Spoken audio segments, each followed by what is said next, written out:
பிடியதன் உருவமை குழமைக்கு கரியது வடிகுடு தனதறி வழிபடும் அவரிடர் கடி கணபதி வர ஆற்றில் இருக்கக்கூடிய வடிவினர் பயில்வழி வளமுறை இறையே.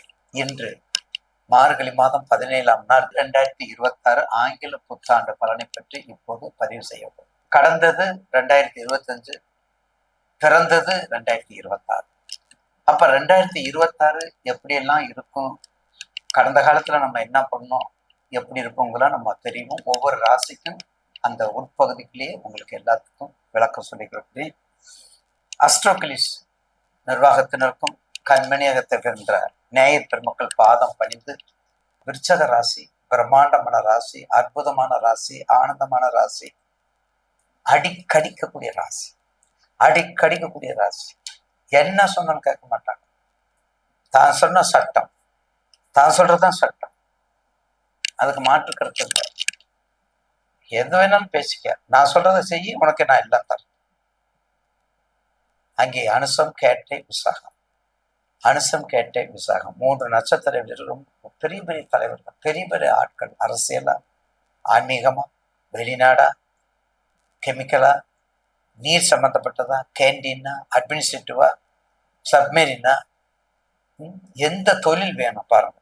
இல்ல வாத்தியாரா, குருவா, ஆசிரியரா, பொருளாதார மேதையா, இல்ல பெண்கள் சம்பந்தப்பட்ட தொழிலா, டெக்ஸ்டைல் சம்பந்தப்பட்ட தொழிலா, என்ன தொழில் வேணும் சொல்லுங்க. விருச்சகத்துக்கு மட்டும் அது ஒரு தனி பெட்டகம், பெட்டகத்துக்குரியது, ரகசியத்துக்குரியது, எதையுமே தாங்கக்கூடிய சக்தி அதுக்கு வெளியே சொல்லாத, வெளியே சொல்லாது. அப்படிப்பட்ட விருச்சகம் உங்களுக்கு அந்த வேண்டிய தொழில் எல்லாம் சொல்லியாச்சு. அப்போ உங்க ராசிக்கு முதல் 6 மாசம் மிக கவனம். முதல்ல 6 மாசம் மிக கவனம். ஏன் முதல் 6 மாசம்? அடுத்த 6 மாசம் தான் குரு உச்சத்துக்கு வர்றாரு. அப்ப உச்சத்துக்கு வரும்போது 5ஆம் பார்வை விருச்சத்தை பார்க்கிறார். இப்ப கொடுக்கல் வாங்கல் கவனம், கொடுக்கல் வாங்கல் கவனம். சனி பஞ்சமாதிபதி, விருச்சகத்துக்கு பஞ்சமாதிபதி ஸ்தானத்துல இருக்காரு. அப்ப ரொம்ப கவனத்தோட இருக்காங்க. கொடுக்கல் வாங்கல மட்டும் யார்கிட்ட என்ன கேட்டாலும் அதுல மாற்று கருத்து இல்லை. அதை ரொம்ப கவனமா பார்த்துக்கணும். போக்குவரத்துல கவனம் பார்த்துக்கணும். மே மாசத்துக்கு அடுத்து குரு உங்களுக்கு நல்ல பலன் கொடுப்பார். மே மாசம், அதாவது மே மாசம் சித்திரை வைகாசின்னு வைக்கிறேன். சித்திரை வருஷப்பிறப்பு வருது. அந்த வருஷப்பிறப்புல புதுசா தொழில், புதிய நிறுவனம், புதிய ஸ்டேஷனரி, புதிய கடைகள், புதிய நீர் சம்பந்தப்பட்ட ஹோட்டல்கள், பேர் நல்ல பேரா வைங்க. பேர் நல்ல பேரா வச்சீங்கன்னா கண்டிப்பாக நல்லா போகும். அதையும் நீங்க பார்த்துக்கலாம், பயப்பட வேண்டியது அவசியமே இல்லை. புதியதை ஆரம்பிக்கணும் அப்படின்னா கிட்டத்தட்ட நீங்க புதியதுக்கு போறதுக்கு முன்னாடி ஒரு 3 மாசத்துக்கு முன்னாடி ஒரு முக்கியமான ஃபங்க்ஷன் வருது இல்ல. என்ன ஃபங்க்ஷன் வருது? விஜயதசமி அக்டோபர்ல வருது இல்ல. அந்த விஜயதசமி கூட நீங்க ஆரம்பிக்கலாம்.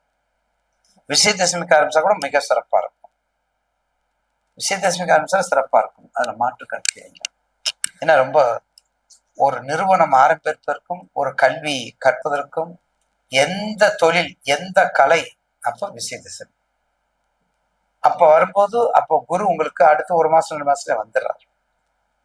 அப்ப கண்டினியூ பண்ணும்போது உங்க தசாபதி சப்போர்ட்டை வச்சு நீங்க லிங்க் ஆயிருங்க, நீங்க லிஃப்ட் ஆயிருங்க, நீங்க உயர்வாயிருந்துறீங்க. எல்லா வகையிலும் சிறப்பு அடையும், எல்லா வகையிலும் சிறப்பு கொடுக்கக்கூடியதுதான் உங்க ராசிக்கு.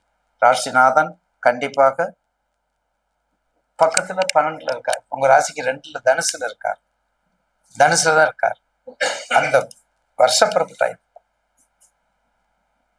அதுக்கு அடுத்தது அங்க கண்டிப்பாக கேட்டை நட்சத்திரம், ஆஞ்சநேயர் வழிபாடு, ஆஞ்சநேயர் வழிபாடு, குரு வழிபாடு, ஒரு முறையாவது திருக்கோக்கரணம், கோக்கரணம், சிருங்கேரி சாரதா பீடம், அன்னை மூகாம்பிகை அந்த ஏரியா போகும்போது ஐயா ஒரு ஜோசியர் ஒரு கோயில் தான் போக சொன்னான்னு சொல்லாதீங்க. போனா அந்த எல்லா கோயிலும், அந்த கிருஷ்ண கோவில் எல்லாமே நீங்க பார்த்துட்டு ஒரு கவர் எல்லாமே தரிசனம் பண்ணிட்டு வந்தா ஒரு புண்ணியத்தை சேர்ப்பதாக இருக்கும், ஒரு புண்ணியத்தை சேர்ப்பதாக இருக்கும். அதுல மாற்று கருத்து அல்ல. ஏன்னா அப்படிப்பட்டது உடல் ரீதியாக, மருத்துவ ரீதியாக, வைத்திய செலவு குறைக்கணும், வைத்திய செலவு குறைக்கணும். ஒரு 5 மாசத்துக்கு குரு பலம் வந்துட்டா அந்த மேரேஜ் வேணாலும் சரி, குழந்தை பாக்கியானாலும் சரி, எல்லாமே நீ கிடைச்சா சார், விருச்சகம் பெண்களுக்கு செவ்வாய், எந்த லக்கணமோ எந்த ராசியோ, ஆனா பெண்களுக்கு செவ்வாய். அதே மாதிரி மேரேஜ் ஆண்களுக்கு சுக்கிரன். அப்ப சுக்கிரன் எங்க இருக்கார்? எங்க உச்சம் பெறுகிறார்? ரேவதியில உச்சம் பெறார், மீனத்துல. அப்ப பெண்களுக்கு செவ்வாய் எங்க உச்சம் பெறாரு? மகரத்துல அவிட்டத்துல உச்சம் பெறுகிறார். அந்த அவிட்டத்துல உச்சம் பெறுகிறார்னா அந்த அவிட்ட நட்சத்திர அதிபதி யாரு? அவர் என்ன வாகனம்?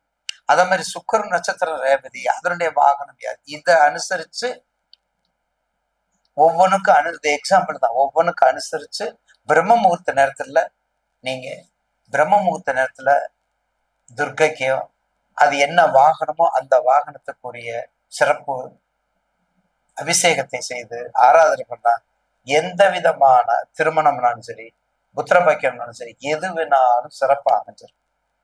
இல்லைன்னு போகாது, இல்லைன்னு போகாது, கண்டிப்பா உண்டு. இதை மனசுல வச்சுக்க, மனசுல.